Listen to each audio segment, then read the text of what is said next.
தொடச்சாடா sir. யாரு சாந்தியா? வரலாமா sir? வா வா.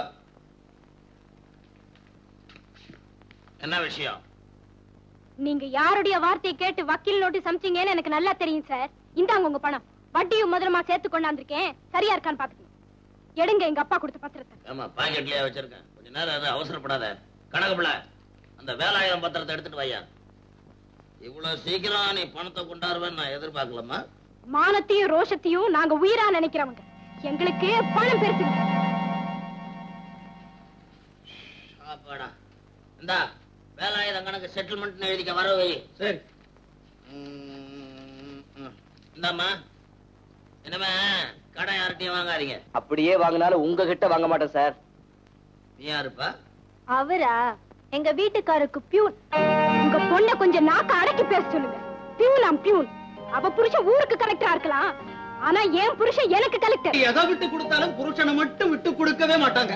பணத்தை யாராலையும் சம்பாதிக்க முடியும் சார். ஆனா கோடி ரூபாய் கொடுத்தாலும் குணத்தை சம்பாதிக்க முடியாது. அது உங்க பொண்ணுக்கு கொஞ்சம் சொல்லி வைங்க சார். உமாருமா, அந்த பணத்துக்கோசம் தானே ஒரு காலத்துல என் பொண்ணையா நீ சுத்திக்கிட்டு இருந்த.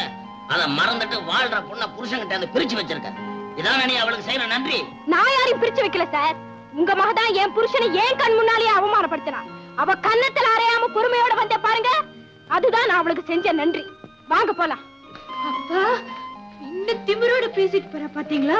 ஐயாவை எதிர்த்து பேசிட்டு உயிரோட திரும்பி போடுறது இந்த ஒரே பொண்ணுதான். சின்ன நீங்க ஒரு நல்ல பாம்பு. அது எனக்கு தெரியும், அந்த பொண்ணுக்கு தெரியலையே.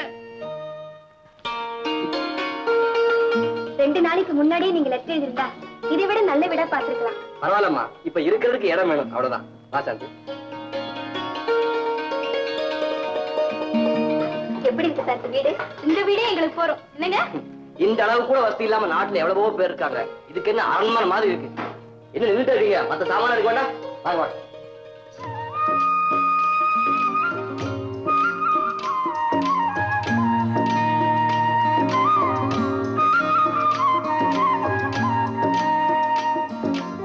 சாந்தி, இன்னும் எவ்வளவு தூரம் நடக்கிறது? காலெல்லாம் வலிக்குது. ஆமா, நம்ம நிலம் எங்கதான் இருக்கு? நிலம் பக்கத்துல தாங்க இருக்கு. ஆனா நம்ம லட்சியம் தான் ரொம்ப தூரத்துல இருக்கு. அது நிறைவேறணும்னா கொஞ்சம் கஷ்டப்படத்தான் வேணும். அதுக்குள்ள கால் வலிக்குதுன்னா இப்படி. சரி சரி, வா போலாம். இதோ பாருங்க, அதோ தெரியுதே, அதான் நம்ம நிலம். கள்ளியும் முள்ளுமா இருக்கிற இந்த கட்டாந்தரையா நம்ம நிலம்? ஆமாங்க, இந்த மண்ணுக்குள்ளதான் நம்ம பொன்னான வாழ்க்கையே புதஞ்சு கிடக்குது. இந்த நிலத்தை பண்படுத்தி விவசாயம் பண்றதுக்குள்ள நம்ம ஆயுசே முடிஞ்சு போகும். ஏன் அப்படி சொல்றீங்க?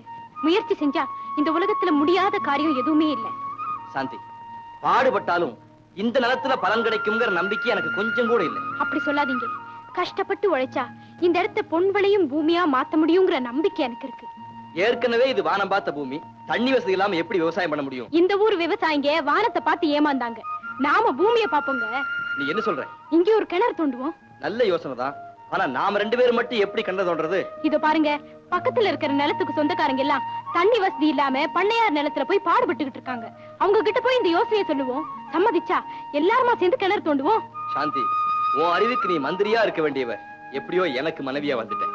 இது பாருங்க, வீட்டை மட்டும் இல்ல, ஒரு பொண்ணால நாட்டையே ஆள முடியும்னு நாங்க தான் நிரூபிச்சிட்டோம்.